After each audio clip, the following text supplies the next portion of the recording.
국내 증시가 부진한 가운데서도 급등하는 종목들이 주목을 받고 있습니다. 바로 무상증자를 발표한 기업들인데 하지만 무작정 달려들었다 낭패를 볼 수 있다고 합니다. 증권부 홍원표 기자와 알아보겠습니다.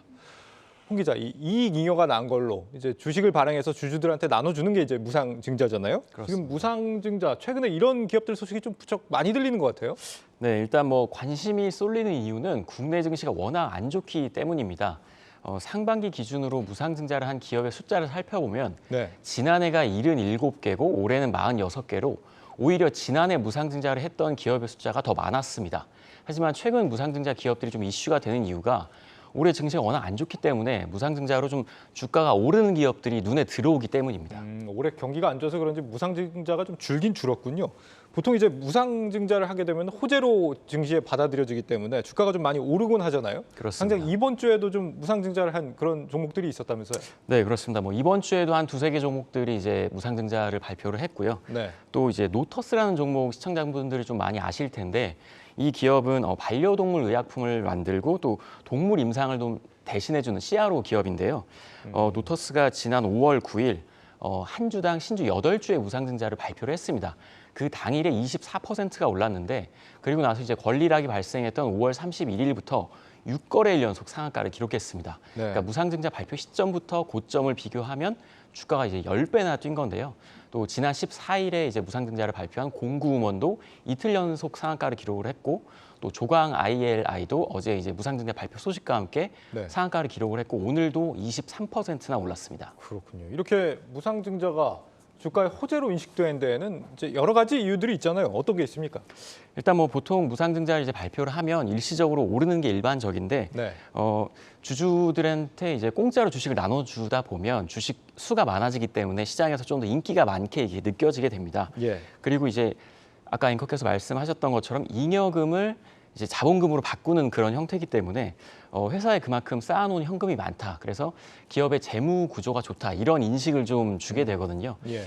그렇기 때문에 이제 그런 면에서 좀 더 이제 호재로 작용을 하고 또 주식을 늘린 거에 좀 반비례해서 권리락이 발생을 하는데 그렇게 되면 이제 한 주당 가격이 좀 낮아지면서 싸 보이는 그런 이제 착시 현상이 있습니다.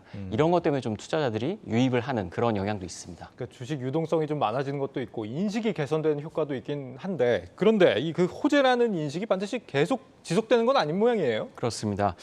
앞서 말씀드린 이제 노터스 같은 경우는 6거래일 상승을 하고 5거래일 연속 하락을 하고 있습니다. 예. 오늘 종가는 이제 고점 대비해서 3분의 1 수준까지 떨어졌는데 단기 매매를 노린 투자자라면 굉장히 큰 손실을 보고 있을 겁니다. 그러니까 무상증자가 이제 그 자체로 기업의 가치가 높아지는 건 아니기 때문에 향후 주가에 대한 어떤 전망도 불투명한 게 사실인데요.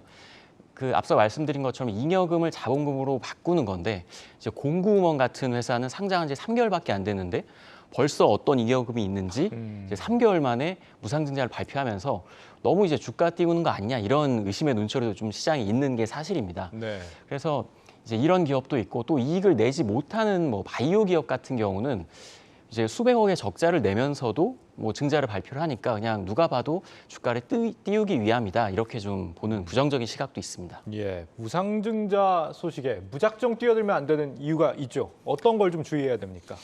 일단 과거에는 이제 직원들이 미리 그걸 알고 무상증자 소식을 알고 이제 자신들이 사서 주가가 오른 파는 그런 좀 굉장히 안 좋은 사례들도 있었는데요. 예. 그 한국거래소가 최근 이제 주가가 오른 기업들은 아직까지는 좀 이상 거래가 있지는 않다 이렇게 이제 밝히긴 했는데 네. 다만 이제 증자 요소 외에 이제 주가가 급등을 하게 되면 이상 매매 포착이 가능하기 때문에 예의주시하고 있다 이렇게 설명을 했습니다. 만약에 이런 이상 매매가 보이면 금융감독원이 이제 나서게 되는데 추후에 좀 주가 조작 혐의로 조사에 들어갈 수도 있다 이렇게 좀 경고를 했고요. 네. 전문가들은 무상증자가 이제 기업의 가치를 높이는 요소가 아니기 때문에 증자와 함께 나오는 이런 주가 단기적인 급등은 결국은 다시 내려갈 거다 이렇게 이제 지적을 합니다. 실제로 그렇게 많이 내려간 기업들이 대부분이고요. 예. 그렇기 때문에 이제 투자자들은 어떤 단기 테마주 느낌의 이런 무상증자 기업들에는 좀 각별한 좀 주의가 필요할 것 같습니다. 네. 여기까지 듣겠습니다. 증권부 홍원표 기자였습니다.